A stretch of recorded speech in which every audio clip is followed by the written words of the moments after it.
మా డాడీ అంటే మీ తాత నేను ఇంటర్మీడియట్లో ఉన్నప్పుడు డైరీగా రాయరా రోజు ఏ రోజు యాక్టివిటీ ఆ రోజు రాయరా బాగుంటుంది మంచిది అది ఇది ఏ రోజు చేసింది ఆ రోజు రాయి రాత్రికి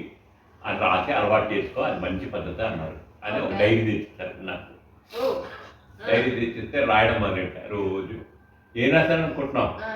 ఈరోజు పద్మజ కలిసింది పద్మజ డ్రెస్ చాలా బాగుంది అని అవుతుంది ఈరోజు వనజాక్షి చూసింది అనేసి ఈరోజు అవతల ఈరోజు నేను ప్రసాద్ నాగేంద్ర క్లాసులకు కొట్టేసి మన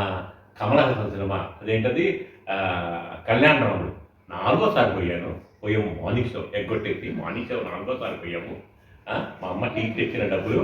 రోజు 10 రూపాయలు ఇస్తారు కదా అది దాచిపెట్టి 30 రూపాయల టికెట్కి 3 రోజులు దాచిపెట్టుకొని వాడకుండా టికెట్ కొనుక్కొని చూసేవాళ్ళు 4వ చూస్తారు కళ్యాణరాముడు అని ఇట్లా రోజు దినచరి రావడం మొదలెట్టాను ఒక 25 రోజులకి అది ఇంత పెద్ద కట్ట తయారైంది అన్ని ఇలాంటి కట్టలే మా డాడీ చూసి చదివేసి బెల్టెత్తుకొని బడా బడా బడా బడా అని బాది బాగా ఉపయోగపడింది కదా ఆయనకి బాగా శ్రీకాయం కాలేజీ పోరా అంటే వనదాక్షి పద్మజ డ్రస్సులు సినిమాలు కాలేజీ ఎగ్గొట్టేసి అనేసి డబ్బుకి మానేసి 4 బెల్ట్ దెబ్బలు వేస్తే ఆ దెబ్బతో డైరీ రావడం మానేసా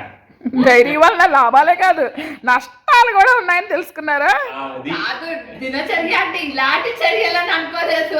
పాప తాతయ్యకి బాగా ఉపయోగపడ్డది అప్పుడు నేను గాంధీ గారి బుక్ అమ్మాయి ఆటోబయోగ్రఫీ అని చూస్తాను గాంధీ గారు ఎంత మంచిగా ఆయన ఆటోబయోగ్రఫీలో నేను ఈరోజు సిగరెట్ తాగాను మా నాన్నకి ఇష్టం లేదు అనేసి కూడా ఒరిజినాలిటీ రాస్తున్నారు అట్లా మన ఒరిజినాలిటీగా గాంధీ గారి లాగా రాసుకోవాలా ఉన్నట్టు జరిగితే నాకు ఫైనల్ గా నిజాయితీగా బెల్ట్ దెబ్బలు పడ్డాయి దెబ్బకి డైరీ రాయడం బాగా నిజాయితీగా రాసుకున్నారంటారు గుడ్ డెసిషన్